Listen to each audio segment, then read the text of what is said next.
उसके बाद है आपके पास नेटवर्क यूजर। नेटवर्क यूजर कौन होता है कि जब दो या दो से ज्यादा कंप्यूटर्स आप लोगों के आपस में कनेक्ट होकर केबल के थ्रू एक कम्युनिकेशन चैनल को क्रिएट कर लेते हैं, वो होता है नेटवर्क यूजर। तब आप नेटवर्क यूजर बन सकते हैं। सर्वर कौन होता है? सर्वर वो होता है बेटा जो आप लोगों की रिक्वेस्ट को लेता है, किसी भी तरह की रिक्वेस्ट को लेकर और उस पर रिस्पॉन्ड करता है, वो होता है सर्वर।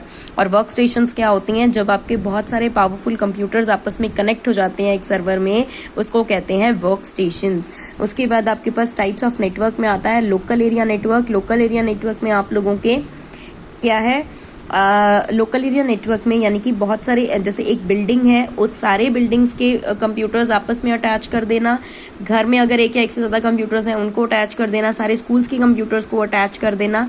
यानी कि छोटे एरिया में सभी कंप्यूटर्स को अटैच करना आप लोगों का लोकल एरिया नेटवर्क कहलाता है। और इसमें हम लोग 20 तक कंप्यूटर्स जो है वो आपस में कनेक्ट कर सकते हैं और उनकी रेंज जो होती है वो होती है 100 to 300 meters away from each other. Next is wide area network. Wide area network में क्या है आप लोगों का, इसमें सिटीज टू सिटीज और कंट्रीज टू कंट्रीज के कंप्यूटर्स को आपस में अटैच कर देते हैं और मीडियम बनता है आप लोगों की सैटेलाइट। सैटेलाइट के थ्रू आप लोगों के कंट्रीज टू कंट्रीज और कॉन्टिनेंट्स टू कॉन्टिनेंट्स के कंप्यूटर्स आपस में अटैच हो जाते हैं।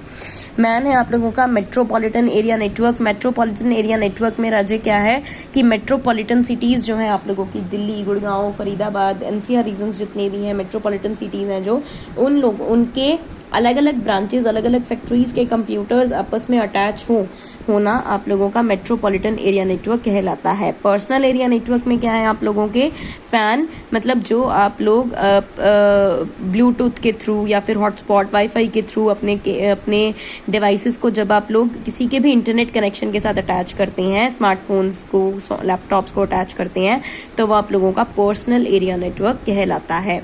उसके बाद आप लोगों का नेक्स्ट टॉपिक है कंप्यूटर हार्डवेयर। कि कोई हार्डवेयर मैंने भी आपको बताया क्या होता है कि वो डिवाइसेस कंप्यूटर के जिनको आप लोग देख भी सकते हैं और टच भी कर सकते हैं। सबसे पहला आप लोगों को कंप्यूटर है। कंप्यूटर क्या है कि मोस्ट एफिशिएंटली कंप्यूटर जो है आपका लिंक हो जाता है किसी भी डिवाइसेस के साथ। उसके बाद आपका network interface card. Network interface card में आप लोगों का क्या है कि एक एक्सपेंशन कार्ड है जो कि आप लोगों को नेटवर्क प्रोवाइड करवाता है सारे के सारे डिवाइसेस में। उसके बाद कनेक्टर। कनेक्टर क्या होता है कि वो डिवाइस जो आपके दो या दो से ज्यादा नेटवर्क्स को आपस में ज्वाइन करवाता है, जैसे कि आप लोगों का हब हो गया या फिर स्विच हो गया या फिर राउटर हो गया। स्विच में आप लोगों के ये जो आपको बॉक्स, ये जो होल्स दिए हुए हैं, यहाँ पे आप लोगों की वायर्स जो है वो अटैच हो जाती हैं और बहुत सारी कंप्यूटर्स जो है आप इससे कनेक्ट कर सकते हैं। और राउटर क्या है आप लोगों का कि जो आप लोगों को लैन और वैन कनेक्शन प्रोवाइड करवाता है, मतलब आप लोगों को इंटरनेट प्रोवाइड करवाता है। राउटर वाईफाई कनेक्शन होता है। आप लोगों के स्कूल के एसएमएस रूम में और क्लर्क ऑफिस में ये राउटर लगा हुआ है कि जब दो या दो से ज्यादा कंप्यूटर्स को आपस में अटैच कर देते हैं ना हम लोग, तो वो इंटरनेट कनेक्शन और हमें चाहिए होता है तो हम लोग राउटर लगा लेते हैं। Next is cables. केबल्स क्या है आप लोगों की, ये ऑप्टिकल फाइबर्स केबल्स या फिर मेटल फाइबर केबल्स के थ्रू हम लोग दो या दो से ज्यादा कंप्यूटर्स को आपस में अटैच कर सकते हैं, जिससे कि आप लोग फाइल्स को शेयर कर सकते हैं, डाटा को ट्रैवल करवा सकते हैं, किसी इन्फॉर्मेशन को ट्रैवल करवा सकते हैं। और रिसोर्सेज क्या है कि कोई भी आपका कंप्यूटर का पार्ट रिसोर्स कहलाता है। राजे, कोई भी कंप्यूटर का पार्ट, मेनली हार्डवेयर, क्या कहलाएगा, रिसोर्स कहलाएगा। और जब हम दो या दो से ज्यादा कंप्यूटर्स को आपस में अटैच कर देंगे तो हमारी रिसोर्स शेयरिंग बहुत आसान हो जाती है। तो 8th क्लास अभी आप यहाँ तक फर्स्ट चैप्टर को फॉलो कीजिए वीडियोस के थ्रू। आगे फर्दर वीडियोस आपको फर्स्ट चैप्टर की मिल जाएंगी। Thank you so much.